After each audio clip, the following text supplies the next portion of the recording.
Tātou tapua'i I le atua.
Na wala au atu le nei tangata ua ti ngā ina o na whaafonga mai I leo le li ma na whaola I a te ia I ona pua ngā umalawa. E tōla uapi le Āgelu o le li e si o mia ai e o mātatau I a te ia e la vea I fo o ia I a te ila tau. O te talo le nganga pa ia. Le atuae lo mātou tamā sisile se. O mātou wafo ina atu le taulanga whaafitai ma le viinga I la wafio le atua e tō tasi. O le whaamanu ma le whanetanga e te tauai. Pei tai le li ie langona lo mātou le ato toa ma le whaatau waa. O mātou wala au fio mai ala I lo nganga pa ia. E maafutaina I mātou, ina iau mātou whaia le tāpua'iga I le moni ma le whaamaoni. Mai e whaasilisile I pēr le viinga o lau o fio. O la mātou talo e ala ia Iesu Keriso. Amen. O le viinga o le atua, se lau whaasu ma le whaa, tātou te pese ai. Se lau whaasu ma le whaa le viinga o le atua.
Faitau wino le Tusi paia. Tusi whilwhilia o le nei tai au. O le a maua mai le le whenga inga fau. Tala le lei ua Tusia le evangelia Mareko. Mareko I lona mata upu mua mua. Au te Faitau wina mai le foi upu e valu. A e whaangata mai le foi upu e se fulu ma le toru. Mareko I lona mata upu mua mua. Au te Faitau wina mai le foi upu e valu. A e whaangata mai le foi upu e se fulu ma le toru. Whaafofonga mai a. O au nei, wa o papati so atu ia te o tau I le vai. A o ia, na te papati so ina o tau le anganga pa ia. Ona po ia wa maliu atu ai e su mai Nasareta o I Galileia. Ua papati so fo o ia e Ioane I Oritana. Ua maliwa e o ia na I le vai. Ona I loa loa lea e ia o le langi ua masae. Ma le anganga ua fio ifo I ona lunga. E peise I se lupe. Ua o mai fo I le si fofonga mai le langi. Ua whaapea mai. O lo uatali I pele oe. Ua o fia ia te oe. O na avea ai loa lea e ia o le anganga I le vau. Sai ai foi o ia I le vau I po e whanga fulu. Ua whao so ina e satani. Sai ai mamanu fe ai. Sa au na foi a Āgelu ia te ia. Whamanmia mai le atua e ala I le tātou Faitau ma whaalongolongo I nisi upo ana whionga pa ia. Whesoasoa ni mai pēlo na nganga e whaamatala loto. Ma whaamalama lama ia I tātou le tāua ma le mātango fie o ana whionga pa ia. Mai atu mau atu pē ia te ia le vi inga. Ma le whaamanu nei māsa uma. Se ia o lava I le whaavavau. Whaavavau lava. Amen. O a tātou tālu sanga. Ta talo le whaaftai. Ta talo le whaatua senga. Ma nisi o tātou mana onga. O maia tātou o atu I ona luma. Ma le loto whaamau o lalo. Le atua mamanae, le atua oe o le fuafuanga o mea o malava. Na e whaia lava I lo poto ma le matai sau. Mai le amatanga e se ia o atu lava I le ngata anga. O ana nafi ma le so, e tu mau lava lo wha maoni. A wā ua tumu le langi ma le lalolangi. I le sili ese ma le matango fio la o fio. Ua whaalia foia le vānimo nimo Gāluega ma mana au a ao. Ma tau te whaane ne ina la o fio I le nei tai ao. A wā e tatau lava ma ona mea o na mātou whaane ne ina oelo mātou tupu mamalu. O le pule au I lungana a tō malalo nei. A o le fo I e tumu le alofa tu noa ma le alofa muti vale. O la ua fia fo I e te au maia le oli o mātou loto. E malia ai o mātou mana o malafa. A fia maia la ia oe nganga pa I ai. Se e papati soina le I fonga launu neu. Whaatasi ai mo mātou tangata le atoa. A nganga pa I ai. Whaafetai tele I lau whasoa I o mātou tangata I le nawa I aso ua tuana I atu. Ai mai se ailo ta mao a inga sa mātou whaonga ina. Whaafetai I mea le lei ma mea sili sa e whaia mo I mātou. A o whenga I ailau e kale e sia o au I lana fon tele I kanana fau. Lea ua whaai uina ma le manuia. Whaafetai le mana vaola. Ma le malosi whaafowina I aso taitas. Whaafetai I tā leni maanga waa ua e fua ina mai. Ua whaafai ngō fia ia mātou fuafuanga uma. whaafetai au mea alofa fua I fua, e ala I au a fionga pa ia, awa ua whailava lea masulu I o mātou vai, male malama lama I o mātou ala umma. Wa e a o mai ia I mātou, e whaapoto ina ai I mātou, ma tonu folau mai ai lo mātou wola whaale whaatuatua. Whaafetai lo mātou whesoa soa ni sili mai la ua fio, e ala lea I lo wanganga pa ia. Whaafetai foi le whaongaina pea o mātou tangata lilo, e whai ma moli ma wola lautala lelei. Ai whaasiri sili ai la mātou whaafetai, le taulanga e tasi ai afe, na e ofo ina mai e ala I loa lo pele o Yesu Karisto ma le ali I whaola. Ma nawa mai a lau a fio, e uli ai masao le upo le poto I le nei tai au, ina ia tele ni anganga, e ai a ina laufinga ngalo ma lo. Le ali ie, lo mātou tupu ma malue, a o le ia I lava se upo e pa uatu I o mātou ngutu, ua uma ona e si la fia. Mātou te tau tino atu lava ma le loto wha māua lalo, o I mātou o tangata anga sala, o mātou se ma whale tonu I au luma, ua whaalia lea ia mātou wanga ma winga o whaia pea, o lo mātou te ena lava lea o lo o lofa te le maia I mātou I aso tai tasi, ua mātou leilo ina lava se tasi ala, e maua I so mātou saalo tonga I la ua fio. O le ala lea ua mātou wofo ina Atua I le nei te talo, ma le loto wha māua lalo. Awa ua na o la ua fio lava, I lo sa tauro pa ia, o lo o iai le vai ola, ma le vai mangalo. E wha mangalo aia mātou wanga sala, le ta maanga le ie, se ie sau wina I mātou umai le nā vaiola, e ma ia mātou wanga sala, ma o mātou vai ngā uma. Mātou te mana tua ai le I sopo le toto le whenga I ngā fōia ke riso. Yesu e le na maliu matoi tū, mō lo mātou wha Āgelu. Ina ia wha ola ina I mātou, ma whawhauina ai pēr mō lou whinga ngalo. A o maia la ia I mātou I o wala umma. Ina ia o mātou sāwa vali ai pēr, I le oli ma le fia. Iesu e, mātou te whāto e se lava ma le anganga wha māua lalo I la ua fio. Se ie wha mangalo mai, I lo mātou wola wha māua lulunga ma le whaafia sili. O lo mātou wola whaatala le, ma le loto wha mangalo. Ua na o laua fio lava e te tūmumusuina o mātou loto, e ui mangalo ai o mātou vai ngā uma.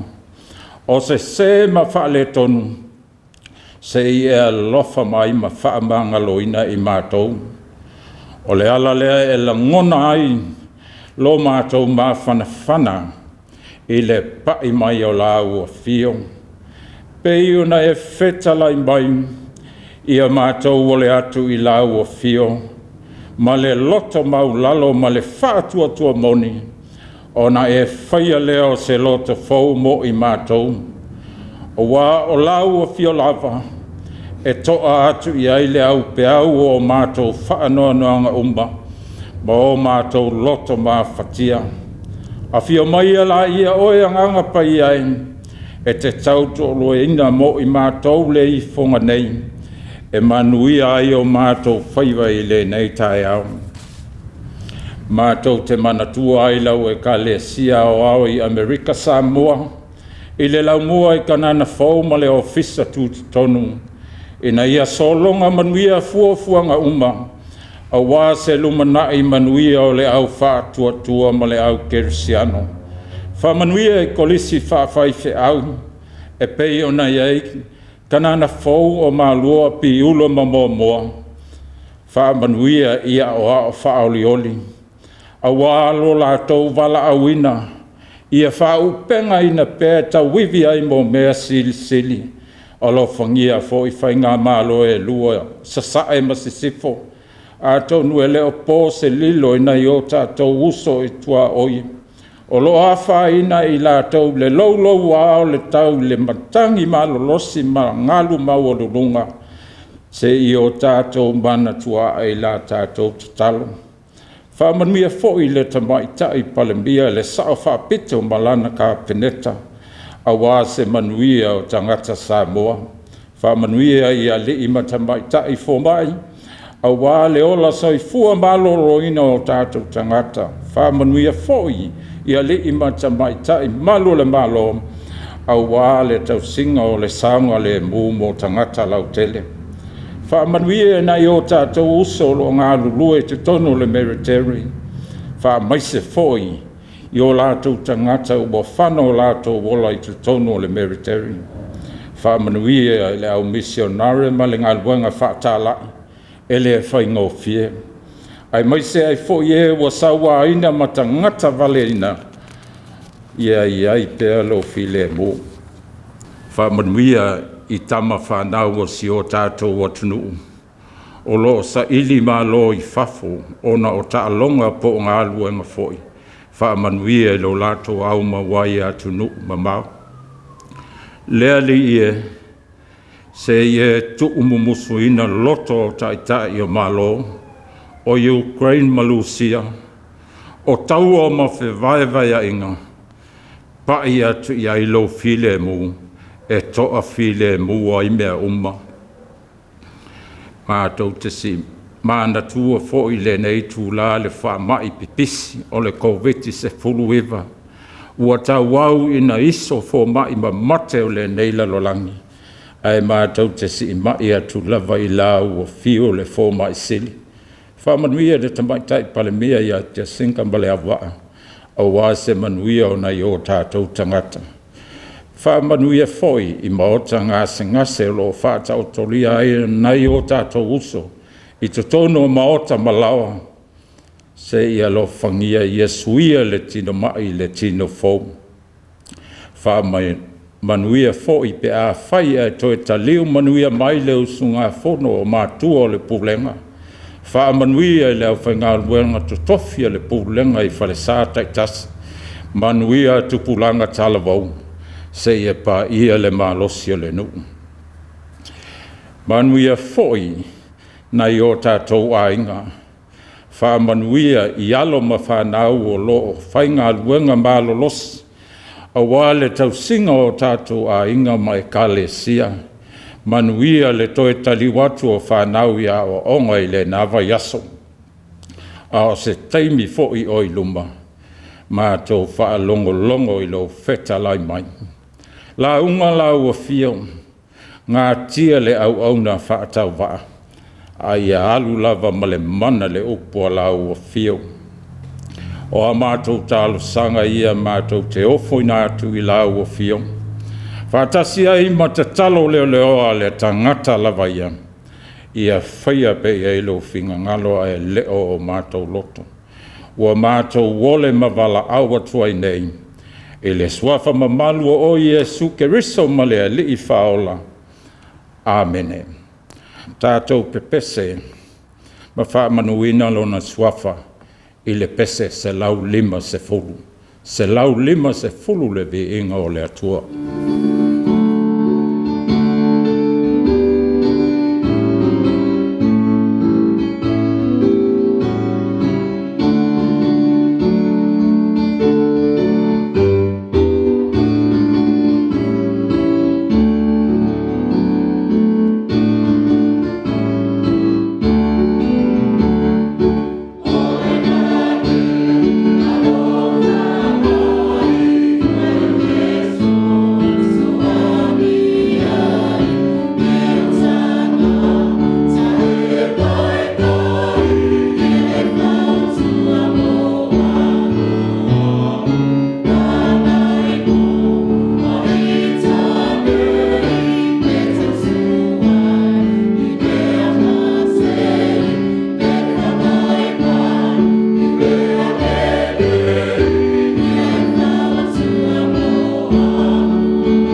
Ia malie fo ia te oe upo lo ngutu, ma mawhauwhaunga lo loto le li ie, lo papa ma le na te tōngi o laina.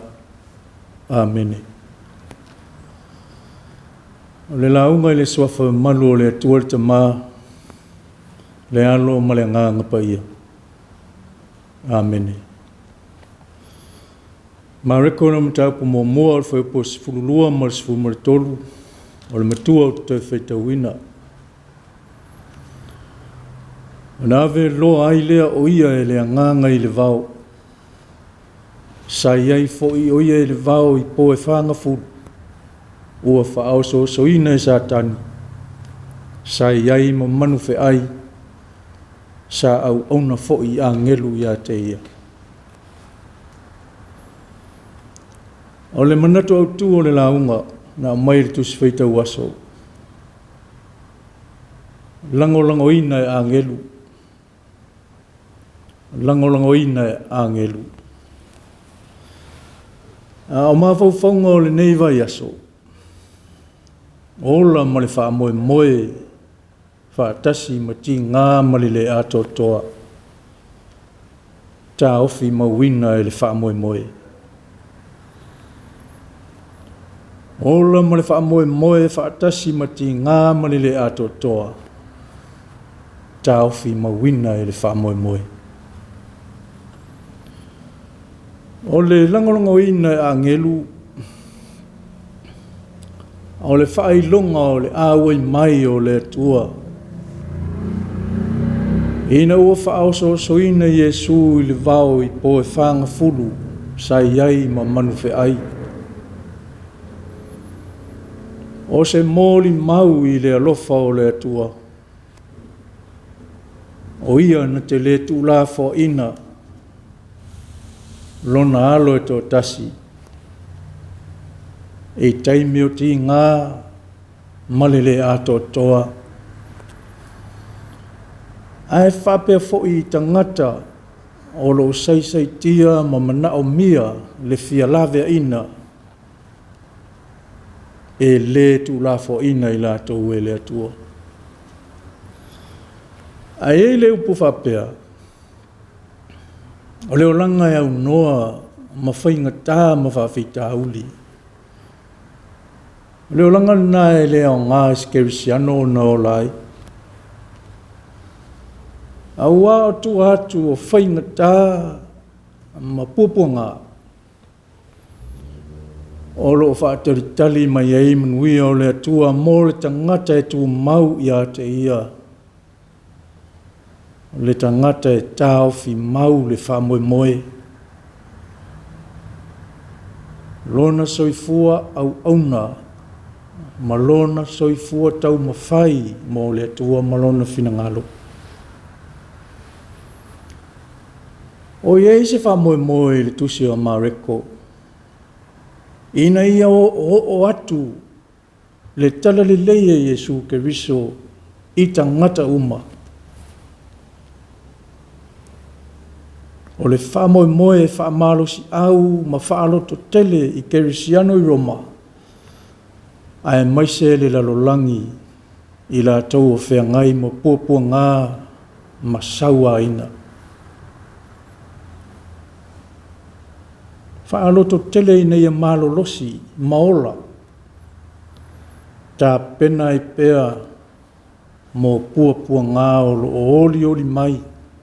Awai le uma whainga tāi le lumanai. Le au mai e Mareko, puapua ngā o le li o Iesu Keriso. Peo na ia wha amawina ili mataupu sifulu whaipo e whaasifulu ma lima. Au wafo i o le atali o tangata. Na le sau o ia ina i au ona tangata i a te ia. Ai peitai. Ia au auna o ia mafoa i nātulu na ola o le tōngi ola mō tangata e tō tele. O le tusia e Mareko se ngafa po ni tala se tele winga i le whānau mai o Iesu. Aua ia a mata i le amatanga o le tele leia ia Iesu ke riso le alo o le atua. Ua whamauina ai le papatisonga i oane le papatiso i le vai. O lo lofi atu iai tangata i utaia ma Yerusalema. I le vaitafe o Yoritana ina ia papatiso ina. I le salamo ma le whaamangaloina o angasala. Aua le whamauina fo i Mareko ni upu se tele pe o manatu o inisi. I le te tau na paptisoina le lio Yesu pe a whai e le ai sana angasala. Pau o lea na o lana mōli mau malosi. I le mea na tupu i le paptisonga. I na ua maliwa e Yesu na i le vai o na iloa lea ia o le langi ua masai. Ma le nganga ua fio ifo i o na lunga e peisa i se lupe. Ma le si ufafonga mai le langi ua whapea mai. O lo uata li pele oe. O te fia i a te oe. Le mana o mia e le li se papitisonga mo le salamo. Ua o ia o le li. Ele aisana ang sala. A le fōlinga leo le vaai a Mareko. I le papitisonga o Yesu. O le whai longa o lona ta lia ina i lona loto ma le ato toa. Le ala o le asa vali ai o ala o puapua ngā. E te tau o na ia lavatia ma manu malo mai ai. O wā o ia o le Mesia. O le alo le atua soifua. A o ala o le lii. I le mawhai o na savali e istangata. E o na E.F.K.A.S ai a Iakopo mai oane. E mawhai e o lua o na inu le ipu o te inu ai. Mo le papatisonga e papatisoina i au. O le mea moni le te le mawhaia. O na sava vali yala o le li. Tau tino voi Peteru. Mai e vavao leo o le li o Yesu le satau. Au aftalai le li. Aluia o i tua satani. O awa e tole noa mai mea le leo langi. Ai leo ni mea mai le tua.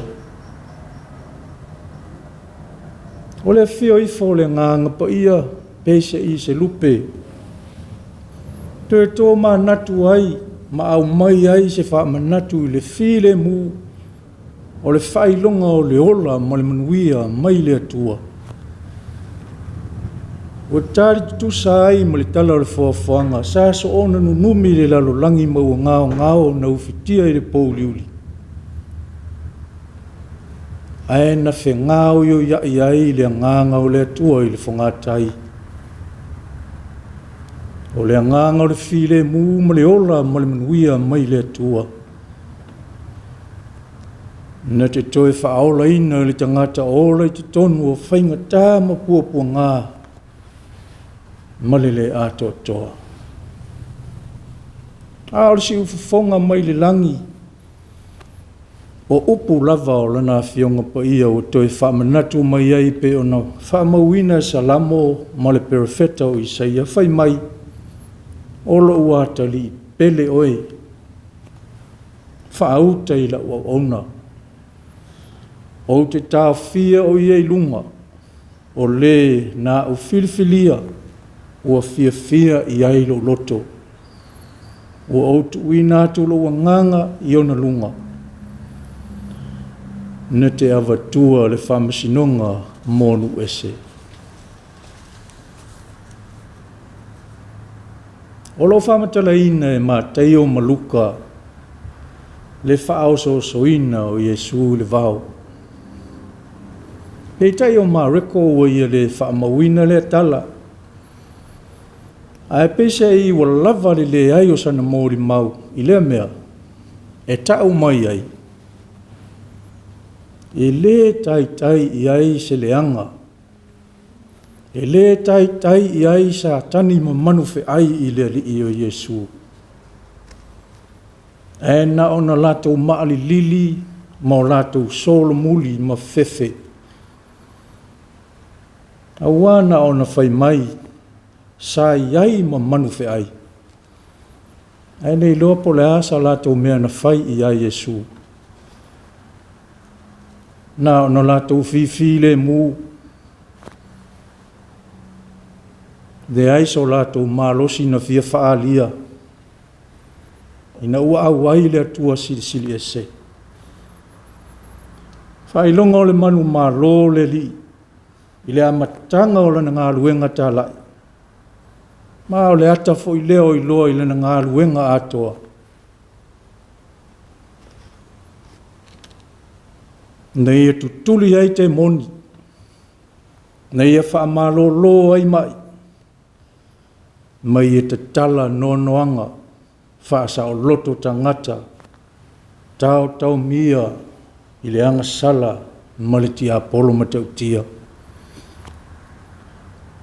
Ua ia wheta lai atu ai i upu maa ai o le pelu o le nganga pa ia o lana fionga lea. Nei ia wheta lai ai a satani na o ia lui ina Yesu ilo na Faitau mafa. Whei mai satani. A whai o eo lelo le tua i nga wheta lai atu ia i a liu a reto nei maa. Na ale talia Yesu. I le na o mea ai o la ili tangata. A o fionga le li. E tu lei mai le fofonga o le li. A ua e te tofo i le li i satani. E te ifo atu i le li i lo atua. Wana o ia lava e te au ona iai. Le iso malosi. Fai mai le fai salamo. E le o ia te oia se mea leanga. E le tai ane foi se mala i lo fale ie. A wai polo a ia tu ia, iana Āgelu ia te oe. E tausi ia te oe i o la uma. Lātou te ave ia te oe i o lātou lima. Ne itu ia lo vai se maa. E te solia le leona ma le asipi. E te solia lava le leona ta anoa ma le ta animo. O le langolangoina e Āgelu. O le whailonga manino. E le tu la fo ina e le lii. Yesu na o ia i whaoso songa ma puapua ngā o le ola. Ae na ia awa iai ma ia whesoa soani ai. Whaatasi ma au ale langi. Le au Āgelu pa ia. O ila tau au ona ua au ina e le atua moa na whiau ma na Gāluega. Ina ia o. Le tala le lei mo le upo le atua ma na Gāluega whaola i tangata uma. Pei o le whaamoe moe o Mareko. E tau atu lona fina ngalo i tangata o fia maua. O le te talo le isi toe ina. Pe a whaila na lotu. E whai lo le lotu. Ma le te talo le to ina whaapea le ainga. Mauti noa fo'i o le atola wapi le Āgelu. E peise i e mali ai ua i loa ai. E moni lava. O le toe ina o lo tau tala ma Faitau le tusi pa ia iaso uma. Ua ia toe au maia upo o le whaisalamo. E tō lau wapi le Āgelu o le li. E si o mi ai o e mata tau ia te ia. E la vea ai foi o ia te ila tau. O Āgelu la tau te leo ta ngata o le atua mai whainga tā ma puapua ngā. Whai ma tau loto, whai ma whaamanatu ia so uma. Leo ina i tātou e Āgelu si o mi ai o e loa le atua mai mata tau ia te ia. Ina ua whea ngai lota ma puapua ngā. Nana nati Āgelu ia te ia tūlai. Ave ese lona a inga nei mālaia i le sala le nu. E ui na whaatua tuai lota aena ia apa atu. o lima o Āgelu ma ave i lātou i tua o le aina i ola. O le tala ia Peteru ina no tia le whalepui pūlenga he rota. Ai na tū mai le Āgelu ia te ia ma whapea mai na tū ia i lunga. Na ia tā Peteru i lona i tū. Ia vave. Na māfua ai o na pā u ese o mai au o mea mai lima o Peteru. Ai mai se o leo Āgelu na lātou whaali leo mā moe. Se ua o mai le tala le lei o le oli i tangata uma. Ua soi fua mai le li whaolo Iesu Keriso. O le atua e fio mai au ai mai. I le tangata o ola i tonu o ti ngā male le ato toa. Le tangata o taofi mauina e le wha moe lo na ola. I a Iesu Keriso mo na puapua ngā. Le ala i lona soifua ato toa na matua sa saa mai mo i tātou i neo tātou maua le ola. Ma maua atili e lava. O le wha ilonga, o le wha vaino lona malo i le larolangi. Wha iloa mai o lona tala le lei. Lana fionga pa ia, o le mana ma le malosi.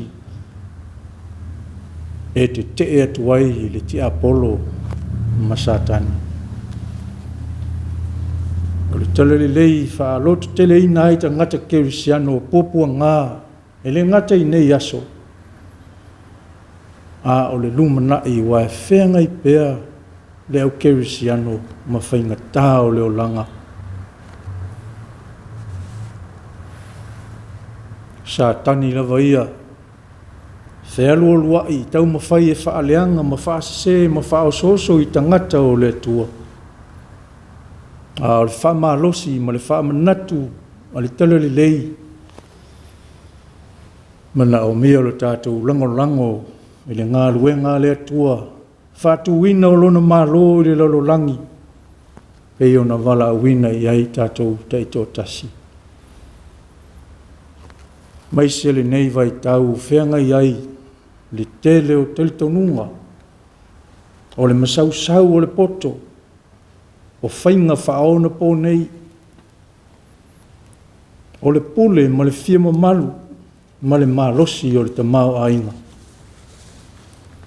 Aua lava nei a vea ia mea whaalua whesasi ai, le tala le leia Iesu Keriso. Whao ngā te tau tā leni, o le poto, ma mea alofa o whaina e le atua. E whesoa soa ni ai e ati e le Gāluega le atua. Ai le o le whai i ai, ma tele i ai tala. E whtalai mai pēr le atua ia i tātou. Tō mau ia te ia lona vi inga e whaavavau. Amen. O le vi inga o le atua se lau onos ful mo le wha tātou te pese ai. Se lau onos ful mo le wha le vi inga o le atua.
o le talo whamanuia.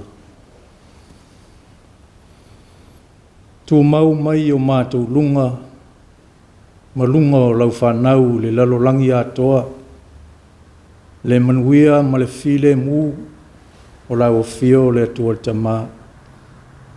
O le alofa silo Iesu Keriso le ali ma le whaola, le mawhitanga le mawai ma le nganga pa ia, nei maso o mai whaavavau lava.